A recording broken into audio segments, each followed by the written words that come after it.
I'm not into empty flattery, but you have to give honor to whom honor is due. Those of us who work in Washington, D.C. recognize Dr. Ryan Anderson is one of the sharpest guys around. By the way, his research has been cited by 2 Supreme Court justices, Samuel Alito and Clarence Thomas, in 2 Supreme Court cases. And he got his bachelor's from Princeton, Beta Kappa, magna cum laude, got his doctoral degree in political philosophy from Notre Dame. And we just admire and respect Ryan so much, but he's really front and center on so many of these gender and family issues. And so you bring a great mind into the marketplace of ideas, and he has both ethos and pathos, which means he's a force to be reckoned with. So, Ryan, again, thank you for the gift of your time. So Bostock comes down. Nobody saw that Gorsuch would join the majority on this. Now we have to have the trickle-down effect. And what does it mean? So I'm a girl. I'm running track. I'm in Utah. What does it mean? Do I have to run against a guy who now identifies as a girl? Possibly. This is what the activists are saying. They've already filed lawsuits claiming that this is what Bostock means. Thankfully, the Trump Department of Justice and the Trump Department of Education are refusing to go along with this. It was last week or the week before, Betsy DeVos issued guidance saying we've analyzed the Bostock decision and we do not think it requires us to change our athletic policies or our bathroom or locker room policies. Obviously, we know that the previous presidential administration didn't even wait for the Supreme Court to issue this. Remember, it was May of 2016 that the Obama administration sent a letter to all of the nation's schools saying they had to do transgender bathrooms in locker rooms and sports. Now you have activist groups suing in court saying that the logic of the Bostock decision requires that. Thankfully, the Trump people are pushing back. This is now going to play out in court. It's going to go through the district courts, the circuit courts. Eventually, it'll end up back at the Supreme Court. But you put your finger on this just before we had to go to break. This is judicial activism. In 1964, the members of Congress who voted for the Civil Rights Act of 1964 didn't think that this is what it meant. They had no intention that they would be redefining sex to mean gender identity. And all of the activists on the left knew that as well. That's why they tried to do this legislatively. Right? They kept trying to introduce SOGI laws, the Employment Non-Discrimination Act, the Equality Act, and they kept failing there, right? Congress refused to do this. And so when they lost in Congress, they said, all right, well, let's see if we can get the court to do it, which is how they do it over and over again, right?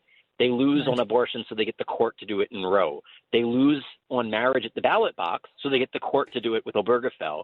They lose on transgender ideology, so they get the court to do it.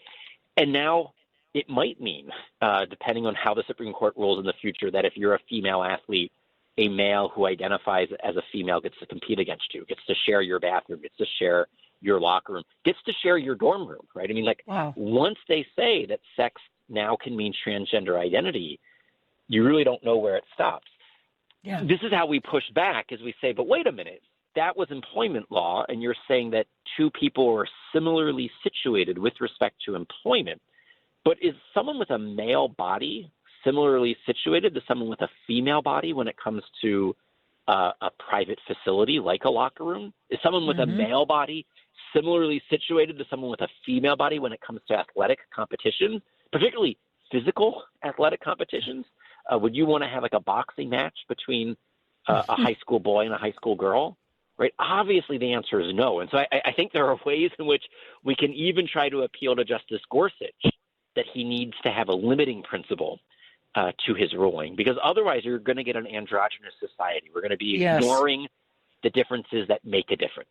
Yeah, and I love what you just said about the limiting principle. So that raises an important question. Very often the court will sidestep issues. They'll go to the clear issue, but they'll sidestep other issues that sometimes are more problematic. So was there a carve-out for religious liberty in this?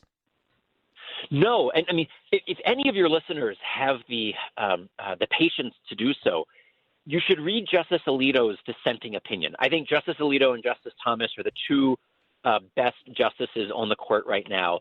And Alito writes a dissent that Justice Thomas joins, and they just tear apart Gorsuch's logic.